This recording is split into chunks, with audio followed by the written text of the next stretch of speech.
Hello, and welcome to our journey into one of history's greatest puzzles. Tonight, we're going to step back in time to a world of towering ziggurats, glittering gates, and a secret that has mystified historians for centuries. We're going to talk about the Hanging Gardens of Babylon, a place so magnificent it was called one of the seven wonders of the ancient world. But here's the thing about this wonder. It may have never existed in Babylon at all. This isn't just a history lesson.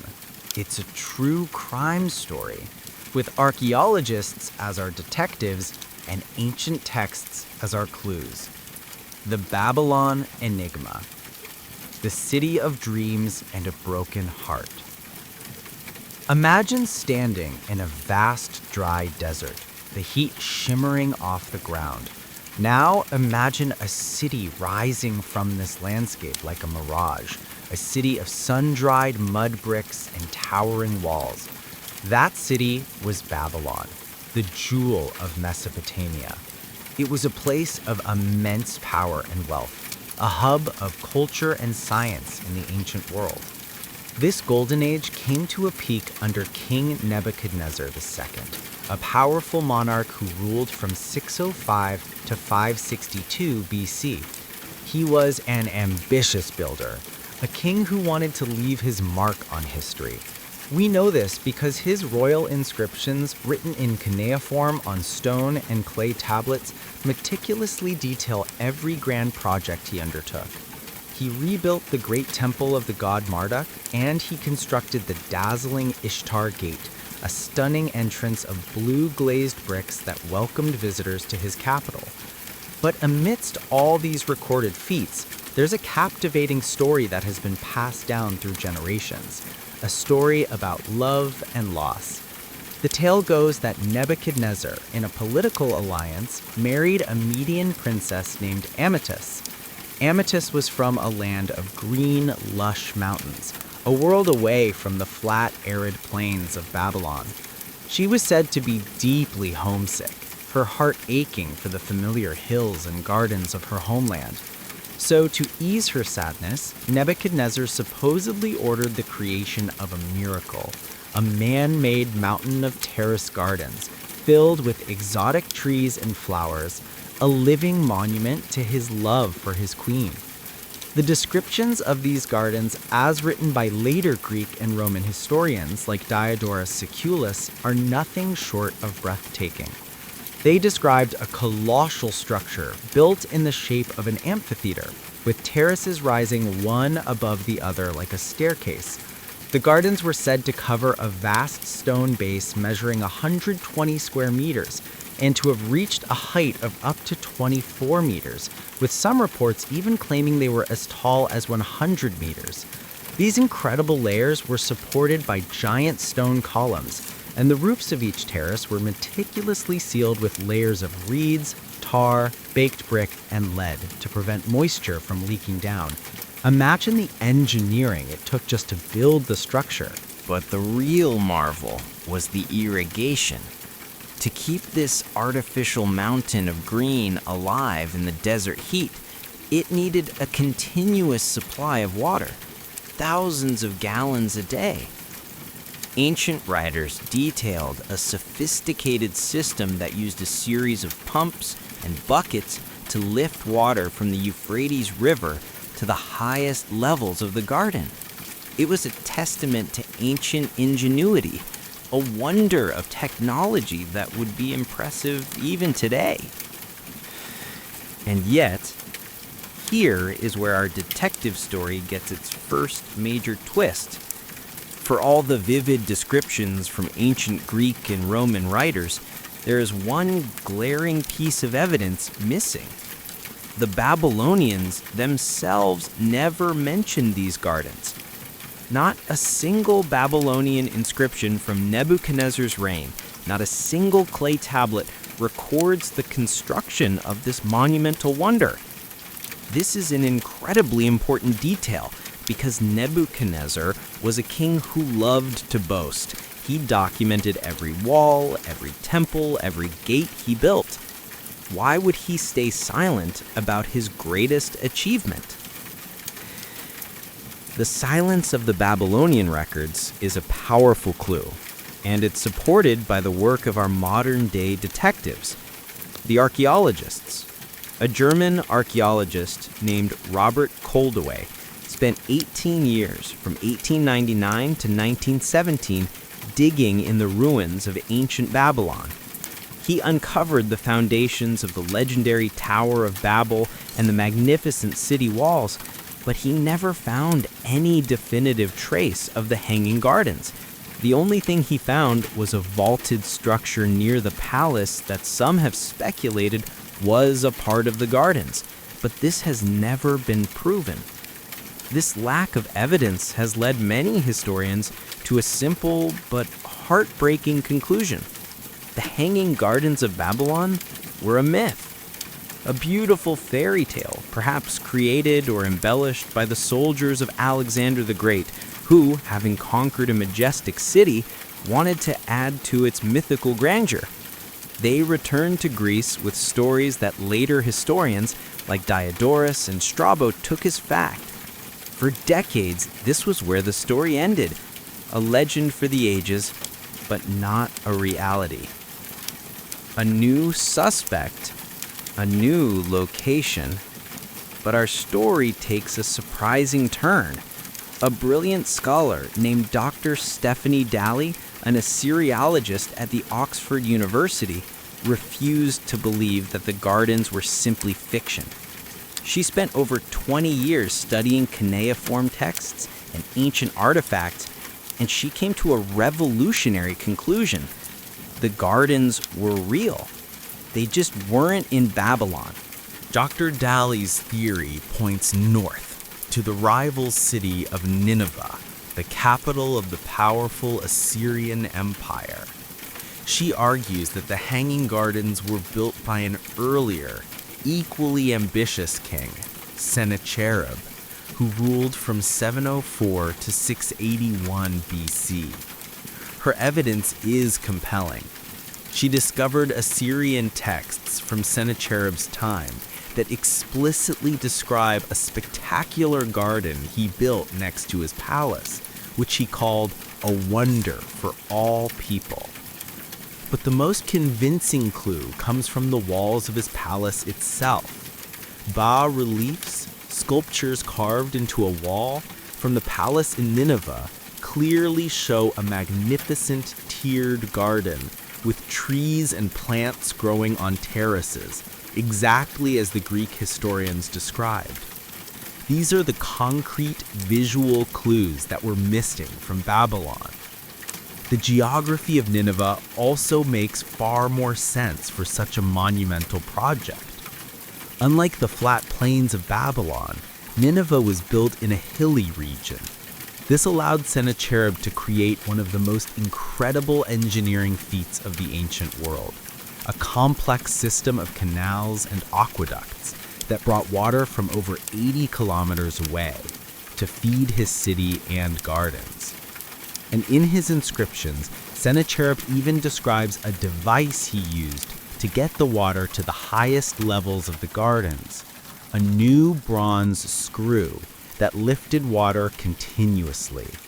This device, known today as the Archimedes screw, was in use at Nineveh centuries before Archimedes was even born. So, if the gardens were in Nineveh, why did everyone think they were in Babylon? Dr. Daly uncovered the final, crucial clue. After Sennacherib conquered and sacked Babylon in 689 BC, he decided to turn his capital into a new Babylon. As a show of power, he renamed all the city gates of Nineveh after the famous gates of Babylon. It's a classic case of historical misdirection. Later Greek historians, hearing stories of the magnificent Hanging Gardens in the city known as Babylon, naturally assumed it was the original one.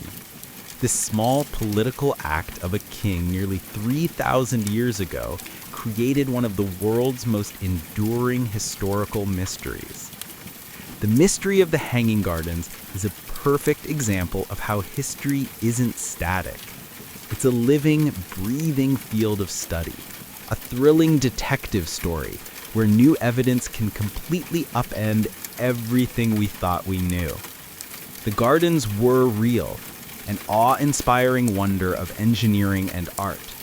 They were simply in the wrong place. History's unsolved mysteries. The story of the Hanging Gardens teaches us a valuable lesson, that the past is full of secrets waiting to be uncovered. But sometimes, despite our best efforts, the clues simply don't add up. There are artifacts and mysteries that have baffled historians, linguists, and archaeologists for decades, holding their secrets close. Let's look at a few of these unsolved puzzles. The mysteries written in code. Our first mystery takes us to the island of Crete, where, in 1908, a mysterious clay disc was unearthed. It's known as the Phaistos disc, a flat, round tablet about 15 centimeters in diameter, with both sides covered in a strange, spiraling text.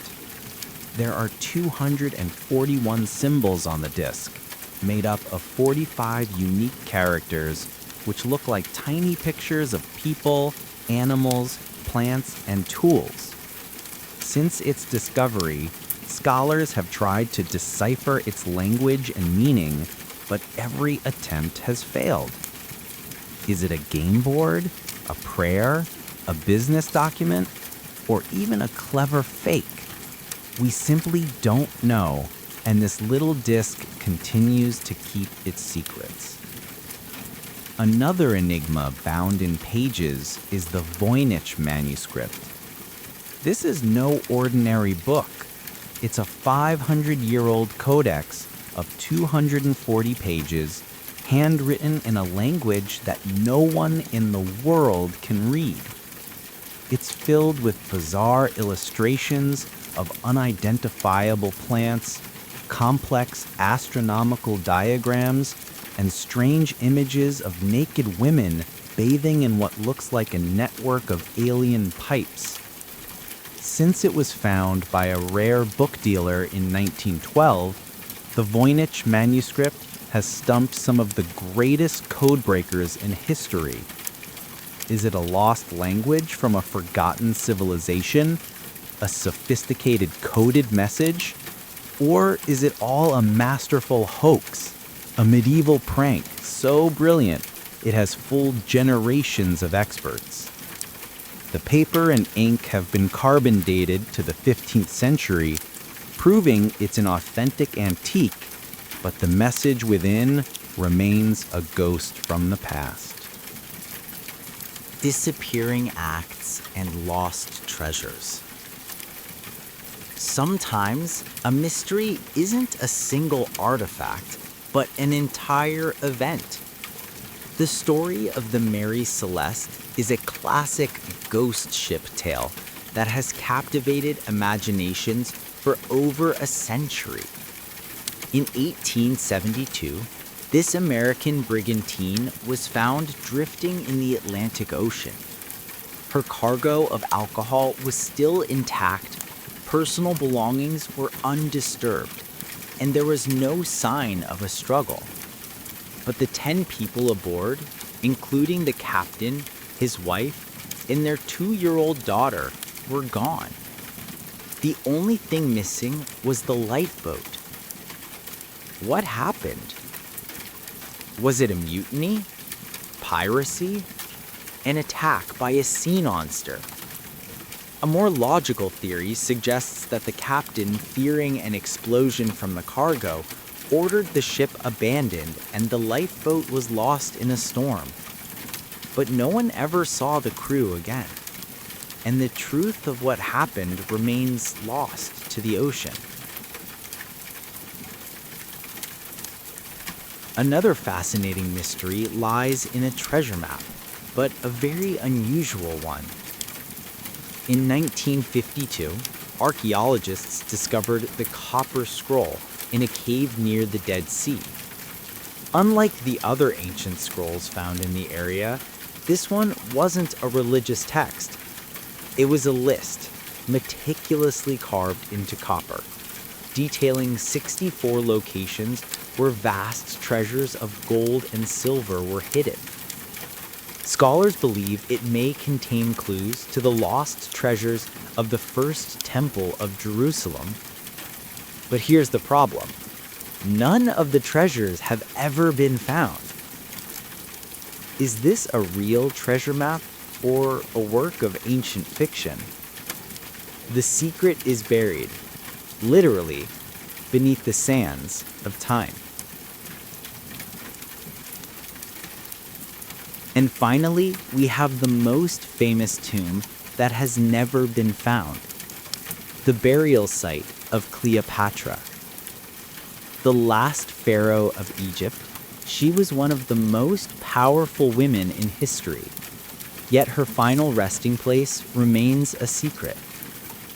Historians believe she was buried with her lover, Mark Antony, in 30 BC.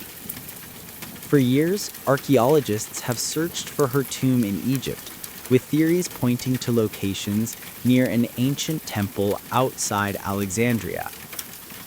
Despite modern technology and new discoveries, the tomb of the legendary queen has yet to be found.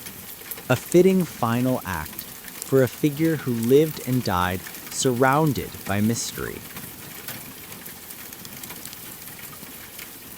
The unending story. The Hanging Gardens of Nineveh and these other mysteries teach us something vital. They remind us that history is not a collection of static facts, but a dynamic, unfolding narrative. It's a story told not just through what we find, but what we don't, and how we interpret the clues left behind. The search for answers to these great mysteries is a testament to human curiosity and the enduring belief that the past holds truths that are still waiting to be discovered. It's a story that is far from over.